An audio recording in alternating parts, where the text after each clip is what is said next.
Hi guys, Kachi here again with another aiming tutorial. Today I am here with the recurve bow at the Archery Addictions range here at the Darkwood Lodge in Red Feather Falls.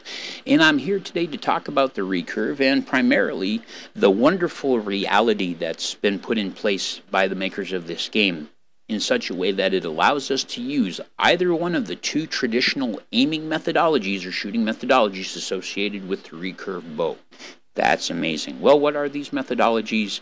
There are two different fundamental ways, and people have a lot of different names for them, and some people claim there's a lot more ways, but ultimately there's two different ways to aim with the recurve bow. Instinct and gap. Okay. Instinct shooting is just as the name implies. You've shot so much that you've got a feel for what the bow and arrow does. You don't look at the bow, you don't look at the arrow, you look at a single tiny point on the animal, feel it and shoot it. And I'm sorry that I can't give you any better explanation than that, but that is quite exactly what it is. You draw it down, you touch your target, you feel it, and you let fly. Sometimes you're perfect, sometimes you're not. That's just the way it is. And I'm doing these really fast, okay? I'll have you know, I'm firing these instinct shots really, really fast because I'm trying to show you that I'm using instinct as opposed to trying to use some sort of aiming methodology. I'm letting my feelings tell me where to hit that animal.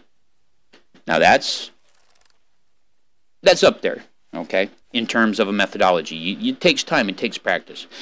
So how do you get there? How do you get to the point where you can instinct shoot and pull a fairly solid shot pretty much the majority of the time and do it relatively quickly and be fairly consistent? Well, the answer is with the other methodology, learning to aim using the gap. Okay. Now, what I'm going to do is once I draw the bow here and I get it in position, in editing I'm going to pull a still so that we can very accurately demonstrate what I mean by the gap and aiming with the gap. Okay. So let me draw my bow and let's get our freeze frame.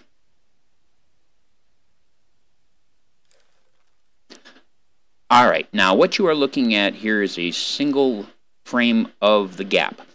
You will notice that there is a sharp point to the left upwards pointing razor blade, and that to the right you can see the moleskin, the layer that's on the inside of the bow.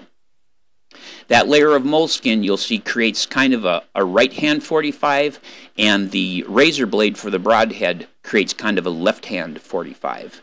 That left hand 45 and right hand 45 creating fundamentally a V is the gap. That is the gap we're talking about. It's the gap between the razor blade and the moleskin. In line at point blank range with, in terms of altitude, with the point. So hopefully that will have demonstrated where the gap is. Now, going back to our shots here, when we aim with the gap, I'm going to use my original target right there. You see the two little holes side by side? That's what I'm going to use as my focal point for the shot. Hopefully they'll still be there. They're fading quick. All right, now let's walk up and take a look. Okay, and now I'm going to go back and freeze frame to the actual aim so you can see where my aim is in relationship to where I hit using the gap to aim.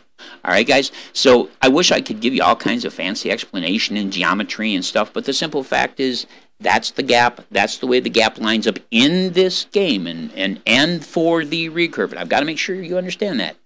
In this game for the recurve, that is the gap. The gap is different for the longbow. The gap is different for both the compound bows. So you have to experiment a little bit with the gap in each case. But with a little practice using the gap as a guide, you will eventually be able to take aim shots that are fairly accurate. Okay. Once you've got a sense, you've taken enough shots that you've got a sense of what it looks and feels like when that animal is in the right spot relative to your shot, you can stop spending so much of your time focusing on the bow and the arrow for aiming and rather just look at the animal and the point you want to hit. And when things hit the right location, you're because of what I showed in my previous video about being able to relax your hand off the mouse to let the arrow fly, it becomes a very natural instinct shot. See, aiming, I think when I aim, I can't look at the bow and arrow and the animal at the same time. There's something about it that just doesn't work for my head, and that's why I've always been an instinct shooter.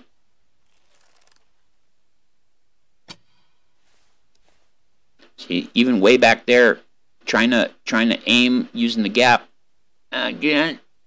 Geez, it's not me, guys. It's not me. I've just always much more been an instinct shooter. I mean, paralyze him, drop him on the spot. You know, I mean, and the thing is, guys, is that if you're gonna instinct shoot, it's a matter of shooting. I mean, and I'm sorry that is such a lame way to express that, but it's the only way I've got for it. To become an instinct shooter, you must practice shooting the gap and shoot and shoot and shoot and shoot and shoot until you reach the point that you just know what the gap look and feels like in relationship to the animal, and you draw, you come down, you feel it, you let fly. That's all I can say. But hopefully this has clarified where the gap is so that you can aim with the gap. So, shall we combine our previous videos? Here we go, combine previous videos. So we're going to use the gap to shoot the pocket. See? So the thing is hopefully this has clarified what the actual gap is, how to use the gap to aim, and hopefully learning to shoot the gap will eventually get you guys where you're shooting instinctively. Okay? Sorry, not as polished or beautiful as some of my other videos, but it's just kind of hard to describe this stuff, so it's my best attempt to do so. I hope you guys go out and get a big one. If you're going to be a bear, be a grizzly, I'm out. Peace.